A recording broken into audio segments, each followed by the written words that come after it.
അസ്സലാമു അലൈക്കും വറഹ്മത്തുള്ളാഹി. വിസ്ഡം എഡ്യൂക്കേഷൻ ബോർഡ് മദ്രസ സർഗവസന്തം ബ്രീസ് ലൈവ് ബ്രോഡ്കാസ്റ്റിങ്ങിൽ ഇപ്പോൾ നമ്മോടൊപ്പം ചേരുന്നത് ഒരു അതിഥിയാണ്. അതിഥിയെ പേരുകൊണ്ട് തന്നെ നിങ്ങൾക്ക് പലർക്കും സുപരിചിതനായിരിക്കും, പലർക്കും കണ്ടതിനേക്കാൾ കൂടുതൽ കേട്ടായിരിക്കും പരിചയം. നേർപ്പദം വായനക്കാരായിട്ടുള്ള നമ്മുടെ ശ്രോതാക്കളൊക്കെ നമ്മുടെ നേർപ്പദം മുഖപ്രസംഗങ്ങൾ വായിക്കുന്നവർ, അതോടൊപ്പം തന്നെ മലയാളത്തിലെ തന്നെ ലീഡിംഗ് ന്യൂസ് പേപ്പേഴ്സ് ആയിട്ടുള്ള ചന്ദ്രിക അടക്കമുള്ള പത്രങ്ങളിലൊക്കെ മുഖപ്രസംഗം എഴുതാറുള്ള സുഫിയാൻ അബ്ദുസ്സലാം സാഹിബാണ് ഇപ്പോൾ നമ്മോടൊപ്പം ഇന്ന് ഈ ഒരു ബ്രീസ് ലൈവ് ബ്രോഡ്കാസ്റ്റിങ്ങിൽ ചേരുന്നത്.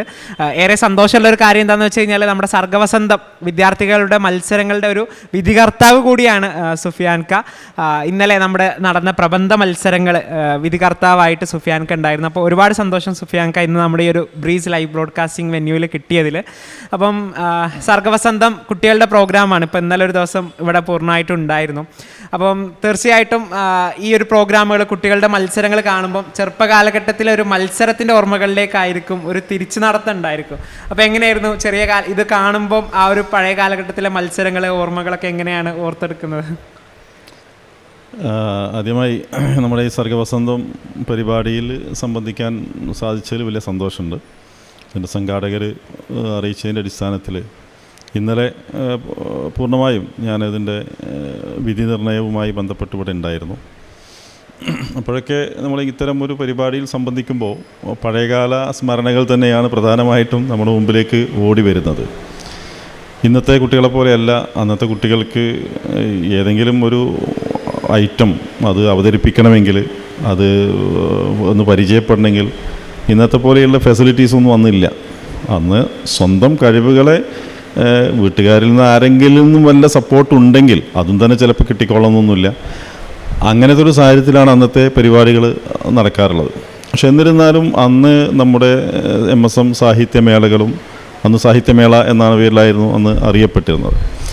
അത് ഈ നമ്മുടെ വിദ്യാർത്ഥി കാലഘട്ടത്തിലെ നമ്മുടെ ഓരോരുത്തരുടെയും സർഗ വാസനകളെ അത് വളർത്തിയെടുക്കുന്നതിൽ, അങ്ങനെ വലിയ പ്രതിഭകളാക്കി കൊണ്ടുവരുന്നതിലും അന്നത്തെ കലാമേളകൾ, സാഹിത്യമേളകൾ വലിയ പങ്ക് വഹിച്ചിട്ടുണ്ട്.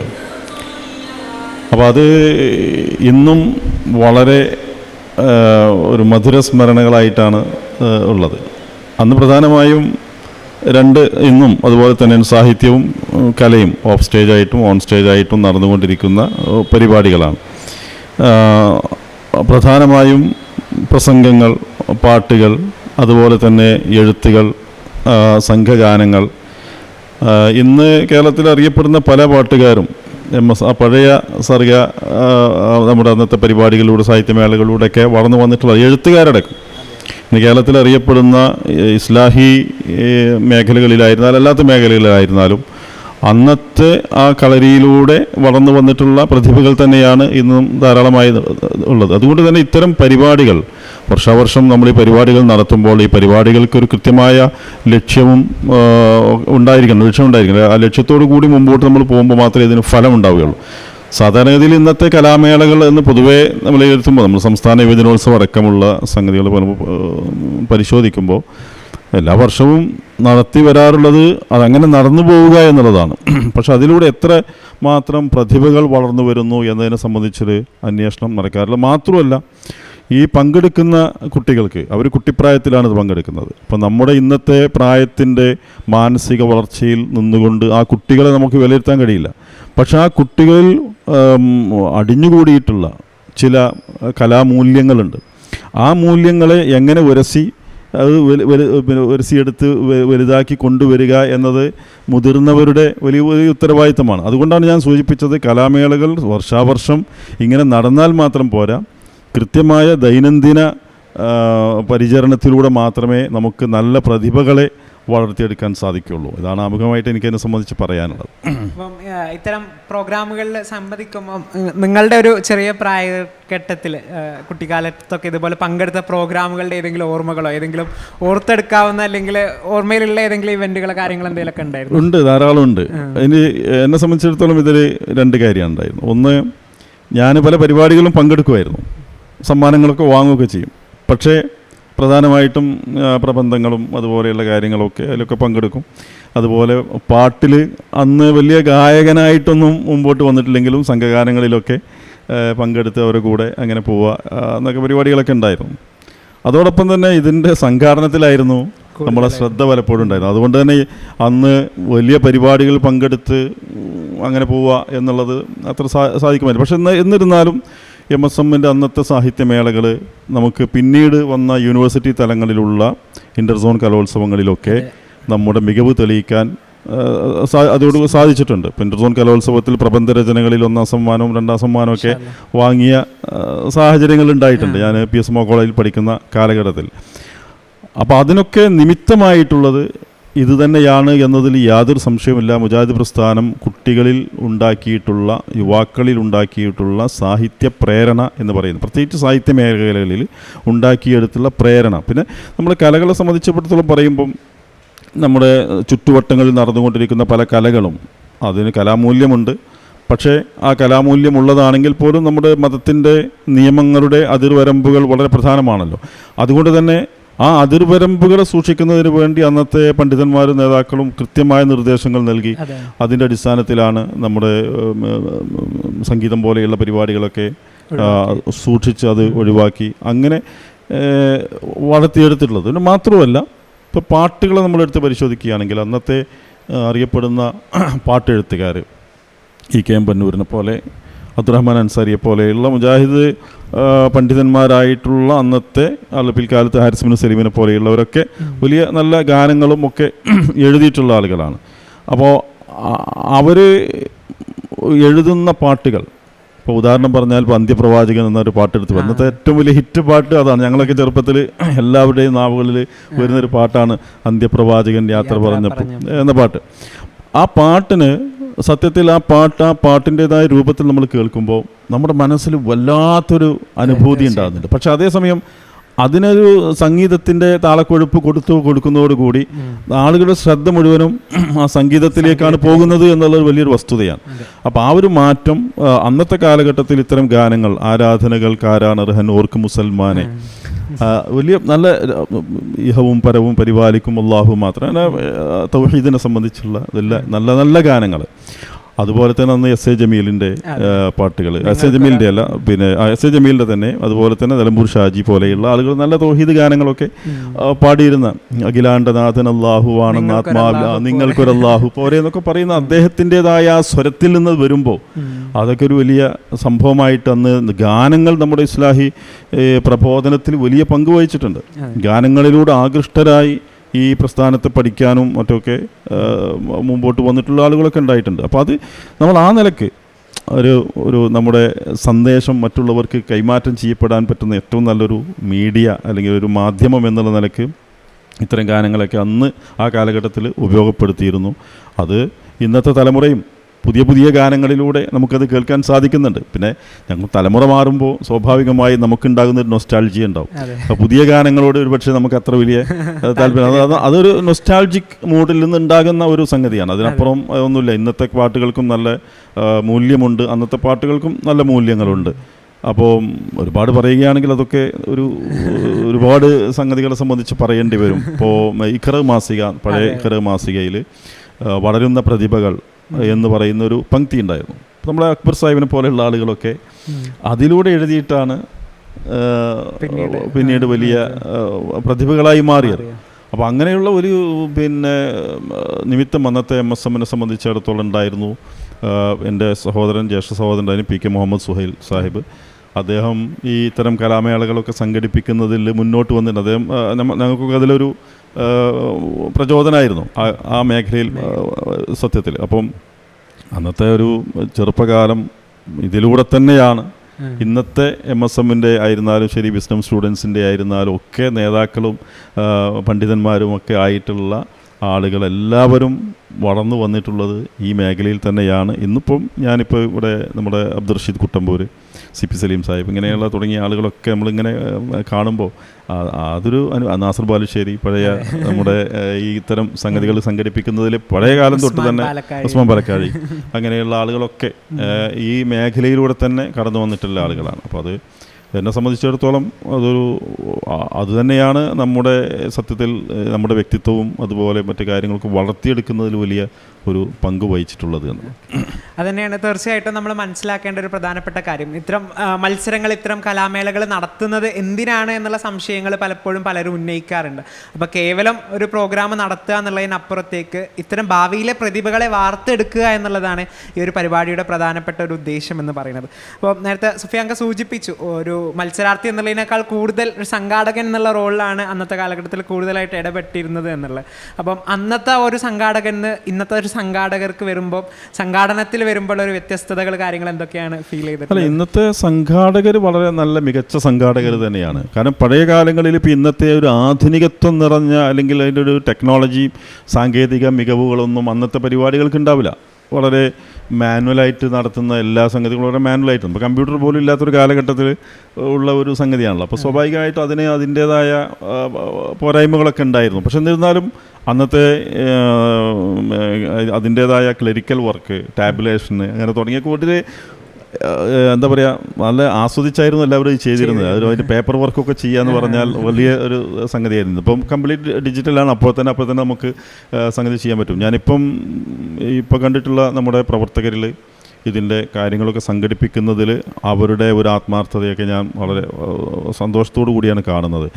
മാത്രമല്ല, നിലവിൽ നമുക്ക് സാധ്യമാകുന്ന തരത്തിലുള്ള ഏതെല്ലാം സാങ്കേതികമായിട്ടുള്ള അപ്ഡേറ്റുകൾ ഒക്കെ ഉപയോഗിച്ചുകൊണ്ട് തന്നെയാണ് ഇന്നത്തെ ആളുകളത് ചെയ്തുകൊണ്ടിരിക്കുന്നത്. അതിൽ അന്ന് എന്ന് പറയുമ്പം നമ്മുടെ പക്ഷേ മറ്റൊരു കാര്യമുള്ളതെന്ന് വെച്ചാൽ കുറേ കൂടി പൊതുസമൂഹത്തിൽ നിന്നുള്ള പ്രാതിനിധ്യം പഴയകാല കലാമേളകൾക്ക്, സാഹിത്യമേളകൾക്ക് ഉണ്ടായിരുന്നു. ഇന്ന് അത്രത്തോളം ഉണ്ടെന്ന് എനിക്ക് തോന്നുന്നില്ല. പൊതുസമൂഹം എന്ന് പറയുമ്പോൾ നമ്മുടെ പൊതു സാഹിത്യകാരന്മാരും മറ്റുള്ള ആളുകളൊക്കെ ഒന്നാമത് ഇപ്പോൾ പരിപാടികളുടെ എണ്ണം വർദ്ധിച്ചിട്ടുണ്ട്. പിന്നെ എല്ലാവർക്കും ഡിജിറ്റൽ പ്ലാറ്റ്ഫോമുകളുണ്ട്, യൂട്യൂബ് ചാനലുകളുണ്ട്. ഇങ്ങനെയൊക്കെ ആയതോടുകൂടി സ്വാഭാവികമായും അത്തരം ഒരു ഇതിൻ്റെ പബ്ലിക്കിന് കൂടുതൽ അതിൽ വലിയൊരു റോളില്ലാത്തൊരു അവസ്ഥയിലേക്ക് എത്തിയിട്ടുണ്ട്. പക്ഷെ എന്നിരുന്നാലും കുറേ കൂടി ഇത്തരം പരിപാടികളിലൂടെ നമ്മുടെ ഇസ്ലാഹി പ്രസ്ഥാനത്തിൻ്റെയും മറ്റുമൊക്കെ ആശയങ്ങളും നിലപാടുകളുമൊക്കെ മറ്റുള്ളവരിലേക്ക് എത്തിക്കാൻ പറ്റുന്ന ഒരു വലിയ ഒരു മേഖലയാണിത്. അത് അത്രയും കൂടി ആളുകളിൽ കൂടി കുറേ കൂടിയും ഇതിലേക്ക് ബന്ധപ്പെടുത്തണം എന്നാണ് എൻ്റെ ഒരു നിരീക്ഷണമായിട്ട് എനിക്ക് പറയാനുള്ളത്. പിന്നെ മത്സരത്തിൻ്റെ വിധികർത്താവ് കൂടിയായിരുന്നു. അപ്പം ഇന്നത്തെ കാലഘട്ടം എന്ന് പറയുമ്പോൾ കുട്ടികൾ കുറച്ചും കൂടി ഡിജിറ്റൽ യുഗത്തിലാണ് ജീവിക്കുന്നത്. കുട്ടികൾ വായന മരിച്ചുകൊണ്ടിരിക്കുകയാണ്. കുട്ടികളെ സംബന്ധിച്ചിടത്തോളം സ്ക്രീൻ ടൈമാണ് അവരെ സംബന്ധിച്ചിടത്തോളം കൂടുതൽ എന്നുള്ള കൂടുതൽ ആക്ഷേപങ്ങളായിട്ടൊക്കെ പൊതുസമൂഹത്തിൽ വിലയിരുത്തപ്പെടാറുള്ള കാര്യങ്ങളാണ്. അപ്പോൾ ആ ഒരു നിലക്ക് പ്രബന്ധ മത്സരം പോലുള്ള കുട്ടികളുടെ എഴുത്തിൻ്റെ മികവ് വരുന്ന മേഖലകളിൽ ഒരു വിധികർത്താവായി നിൽക്കുമ്പോൾ എങ്ങനെയാണ് കുട്ടികളുടെ ഒരു പെർഫോമൻസിനെ എങ്ങനെയാണ് വിലയിരുത്തുന്നത്? ഞാൻ ഇന്നലെ ഈ ഒരു വിധികർത്താവ് എന്നുള്ള നിലയ്ക്ക് പരിശോധിച്ച് നോക്കുമ്പോൾ കുട്ടികൾ സ്വാഭാവികമായിട്ടും അവരുടെ മീഡിയം ഇപ്പോൾ മലയാളം എടുത്ത് പരിശോധിക്കാൻ മലയാളത്തെക്കാളും കൂടുതൽ കുട്ടികൾ പെർഫോം ചെയ്തിട്ടുള്ളത് ഇംഗ്ലീഷിലാണ്. ഞാൻ ഇംഗ്ലീഷ് പ്രബന്ധങ്ങൾ കുറേ പരിശോധിച്ച് നോക്കി. ഇംഗ്ലീഷ് പ്രബന്ധങ്ങൾ അത് ആൺകുട്ടികളാണെങ്കിലും പെൺകുട്ടികൾ പ്രത്യേകിച്ച് പെൺകുട്ടികളുടെ എസ്സേ എന്നൊരു പരിശോധിച്ച് നോക്കുമ്പോൾ അവർക്ക് കൊടുത്തിട്ടുള്ള വിഷയത്തിൽ ഊന്നി നിന്നുകൊണ്ട് പരമാവധി, പിന്നെ കുട്ടികളാണല്ലോ, അവർക്ക് അവരുടേതായ ഒരു ആ പ്രായത്തിൻ്റെതായ ഒരു ലിമിറ്റേഷൻസൊക്കെ ഉണ്ടാവും. പക്ഷെ എന്നിരുന്നാൽ പോലും അവരുടെ ഭാഷയും ആ എഴുത്തിൻ്റെ ഇംഗ്ലീഷിലെ ശൈലികളുമൊക്കെ എടുത്തു പറയേണ്ടത് തന്നെയാണ്. അതിൽ യാതൊരു സംശയമില്ല. പിന്നെ രണ്ടാമത് ഒരു കാര്യം എന്താണെന്ന് വെച്ചാൽ, ഇത്തരം വിഷയങ്ങളെ നമ്മളിപ്പോൾ ഒരു വിഷയം കുട്ടികൾക്ക് കൊടുക്കുമ്പോൾ എനിക്ക് മനസ്സിലായിട്ടുള്ളത്, ഈ കുട്ടികൾക്ക് ഈ വിഷയത്തോട് വേണ്ടത്ര പരിചയക്കുറവ് ഫീൽ ചെയ്യുന്നുണ്ട്. കാരണം പരിചയക്കുറവെന്ന് പറഞ്ഞാൽ അത് വായനയുടെ അല്ലെങ്കിൽ അതിൻ്റെയൊക്കെ കുറച്ചതിൽ കാണുന്നുണ്ട് എന്നുള്ളത്. അപ്പം മലയാളമാണെങ്കിൽ പരിശോധിച്ച് നോക്കുമ്പോൾ ഇംഗ്ലീഷിൻ്റെ അത്ര മികവ് മലയാളത്തിനില്ല. ഒന്ന്. രണ്ട്, മലയാളത്തിലെ പല പദങ്ങളും കുട്ടികൾക്ക് പരിചയമുണ്ടോ എന്ന് പോലും ഞാൻ സംശയിക്കുന്നുണ്ട്. ഇപ്പോൾ ഉദാഹരണം പറഞ്ഞാൽ മതേതര ഭാരതത്തിലെ ന്യൂനപക്ഷങ്ങളുടെ ഭാവി നമ്മുടെ ഒരു വിഷയം അതായിരുന്നു ഇന്നലെ. അപ്പോൾ അത് നമ്മൾ പരിശോധിച്ച് നോക്കുമ്പോൾ എന്താണെന്ന് വെച്ചാൽ കുട്ടികൾ നന്നായി പെർഫോം ചെയ്തവരുണ്ട് കേട്ടോ, ഇല്ലയെന്നല്ല പറയുന്നത്. പക്ഷേ ജനറലി നമ്മൾ നോക്കുമ്പോൾ ഇത്തരം വിഷയങ്ങളെക്കുറിച്ച് ഒരുപക്ഷെ അതിൻ്റെ ആശയങ്ങൾ അവർക്കറിയാം, പക്ഷേ ഈ പദങ്ങളെക്കുറിച്ച് വേണ്ടത്ര, അപ്പോൾ ന്യൂനപക്ഷം എന്ന് പറഞ്ഞാൽ എന്താണ്, അതല്ലെങ്കിൽ മതേതരം എന്ന് പറഞ്ഞാൽ എന്താണ്, അതിനെപ്പറ്റിയുള്ള കൃത്യമായ ഒരു കാഴ്ചപ്പാടില്ലാത്തൊരു പ്രശ്നം അനുഭവിച്ചിട്ടുണ്ട് എന്നത് ശരിയാണ്.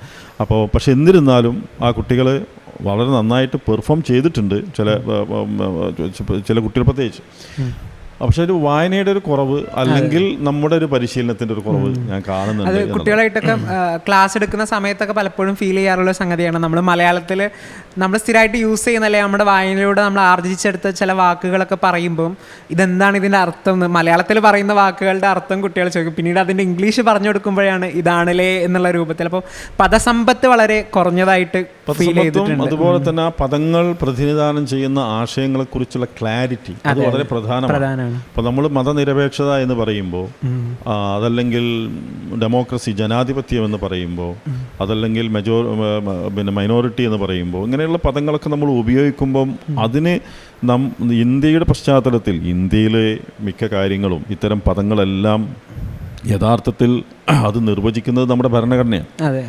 അപ്പോൾ ഒരു കോൺസ്റ്റിറ്റ്യൂഷണൽ ഡെഫിനിഷൻ എല്ലാ ഇത്തരത്തിലുള്ള പദങ്ങൾക്കെല്ലാത്തിനും ഉണ്ട്. ആ പദങ്ങളെ കൂടുതൽ കുട്ടികളെ പരിചയപ്പെടുത്തുന്നതിൽ നമ്മൾ പരാജയപ്പെടുന്നുണ്ടോ എന്നത് നമ്മൾ വിലയിരുത്തപ്പെടേണ്ടതുണ്ട്. കാരണം ഇപ്പോൾ ജനാധിപത്യം എന്ന് പറയുമ്പോൾ നമ്മൾ ഇന്ന് സമൂഹത്തിൽ പറഞ്ഞു കേൾക്കുന്ന മറ്റൊരു പേരാണ് ജനപക്ഷം എന്ന് പറയുന്നത്. ജനപക്ഷം എന്ന് പറയുന്നത് പ്രത്യേകിച്ച് നിയമങ്ങളൊന്നുമില്ല, റൂൾസോ റെഗുലേഷൻസോ ഒന്നുമില്ലാത്ത ഒരു ആശയമാണ് ജനപക്ഷം എന്ന് പറഞ്ഞാൽ. നമുക്ക് പലതും തോന്നുന്നത് നമ്മൾ ജനങ്ങളുടെ കൂടെ നിന്നുകൊണ്ട് ചില കാര്യങ്ങൾ ചെയ്യുക എന്നുള്ളതാണ്. അപ്പോൾ ഈ ജനപക്ഷത്തെയും ജനാധിപത്യത്തെയും പരസ്പരം മനസ്സിലാക്കുന്നതിലൊക്കെ കുട്ടികൾക്ക് വലിയ പാകപ്പിഴവുകൾ സംഭവിക്കുന്നുണ്ട്. ജനാധിപത്യം എന്ന് പറയുന്നത് കോൺസ്റ്റിറ്റ്യൂഷനിലാണ്. അതിന് ഭരണഘടനാപരമായ നിയമവ്യവസ്ഥയുടെ ഉള്ളിൽ നിന്നുകൊണ്ടാണ് ജനാധിപത്യം പ്രവർത്തിക്കുന്നത്. ജനപക്ഷം എന്ന് പറയുമ്പോൾ അതല്ല, പല പുരോഗമന രാഷ്ട്രീയ ആശയങ്ങൾ കൊണ്ടുവരുന്ന പലർക്കും ഈ അബദ്ധം വരുന്നുണ്ട്. ജനപക്ഷം എന്ന് പറഞ്ഞാൽ ആളുകളെ ശരിക്കും പറഞ്ഞാൽ അത് കണ്ണിൽ പൊടിയിടുന്ന ഒരു ആശയമായിട്ടാണ് ഇന്ത്യൻ പശ്ചാത്തലത്തിൽ എന്ന് പറയുന്നത്. അത് കൃത്യമായി ഭരണഘടനയിൽ അധിഷ്ഠിതമായിട്ടുള്ള കാര്യമായതുകൊണ്ട് തന്നെ ഇത്തരം പദങ്ങളെ നമ്മൾ കുട്ടികളെ, ചെറുപ്പക്കാരെ ആ നിലക്ക് തന്നെ പഠിപ്പിക്കേണ്ടതുണ്ട്. അപ്പം ഇതുപോലെ തന്നെ ഇപ്പോൾ ചില പ്രബന്ധങ്ങളിലൊക്കെ വന്നൊരു കാര്യം, നമ്മൾ ഇവിടുന്ന് മുസ്ലിങ്ങളുടെ അല്ലെങ്കിൽ മുസ്ലിം ന്യൂനപക്ഷത്തിൻ്റെ ഭാവി എന്ന് പറയുമ്പോൾ മുസ്ലിങ്ങൾക്ക് ഇവിടുന്ന് ഹിജ്റ പോകേണ്ടി വരുമോ, അങ്ങനെയുള്ള ആശങ്കകൾ കുട്ടികൾ പങ്കുവെക്കുന്നുണ്ട്. ഞാനതിനെ നെഗറ്റീവായി കാണുന്നില്ല, പോസിറ്റീവായിട്ടാണ് ഞാൻ കാണുന്നത്. കാരണം കുട്ടികൾ അത് റീഡ് ചെയ്യുന്നുണ്ട്, എന്തായിരിക്കും ഭാവി. പക്ഷേ ഭാവിയെക്കുറിച്ചുള്ള ആശങ്ക എന്നതിനേക്കാൾ അപ്പുറം, ആ ആശങ്കകളേക്കാൾ അപ്പുറം കൃത്യമായി പറഞ്ഞാൽ അത് അതിനുള്ള പരിഹാരമാണ്. അല്ലെങ്കിൽ ശുഭാപ്തി വിശ്വാസത്തോടു കൂടി കാണാൻ കുട്ടികളെ പ്രേരിപ്പിക്കേണ്ടതുണ്ട് എന്നുള്ളതാണ് എനിക്കിത്തരം സംഗതി പരിശോധിക്കുമ്പോൾ നമ്മൾ കാണാൻ സാധിക്കുന്നത്. എന്നിരുന്നാലും വളരെ ലിമിറ്റഡ് ആയിട്ടുള്ള ഇത്തരം സൗകര്യങ്ങൾക്ക് ഉള്ളിൽ നിന്നുകൊണ്ട് നമ്മുടെ കുട്ടികൾ ഇങ്ങനെ പെർഫോം ചെയ്തിട്ടുണ്ട് എന്നത് വളരെ സന്തോഷമുള്ള കാര്യമാണ്. അത് അവരെ നമ്മൾ ഈ സംഘാടകരായിട്ടുള്ള ആളുകളോട് എനിക്ക് പറയാനുള്ളത്, അല്ലെങ്കിൽ ഇതിൻ്റെ മദ്രസ അധ്യാപകരും അതുപോലെ മുതിർന്ന തലമുറയിൽപ്പെട്ട രക്ഷിതാക്കളുള്ള ആളുകളൊക്കെ ഒരു പരീക്ഷ കഴിഞ്ഞാലോ അല്ലെങ്കിൽ ഒരു മത്സരം കഴിഞ്ഞോ, ഇനി അടുത്ത വർഷമല്ലേ, അടുത്ത വർഷത്തേക്ക് എന്തെങ്കിലും കുട്ടികൾ കാണാപ്പിടിച്ച് വന്ന് അത് പ്രസംഗമാണെങ്കിൽ അങ്ങനെയല്ല. കുട്ടികളെ ശരിക്കും പരിശീലിപ്പിക്കേണ്ടതുണ്ട്. ഞാനിപ്പോൾ ഇന്നലെ അറബി പ്രസംഗം ഞാൻ ശ്രദ്ധിച്ചു. അറബി പ്രസംഗത്തിൽ കുട്ടികൾ കാണാൻ പഠിച്ച് വന്ന കുട്ടികൾ ധാരാളമുണ്ട്. മിക്കവാറും കുട്ടികളൊക്കെ അങ്ങനെ തന്നെയാണെങ്കിലും ശരി, അത് അവതരിപ്പിക്കുന്ന ശൈലിയിൽ നല്ല പുരോഗതിയുണ്ട് കുട്ടികൾക്ക്.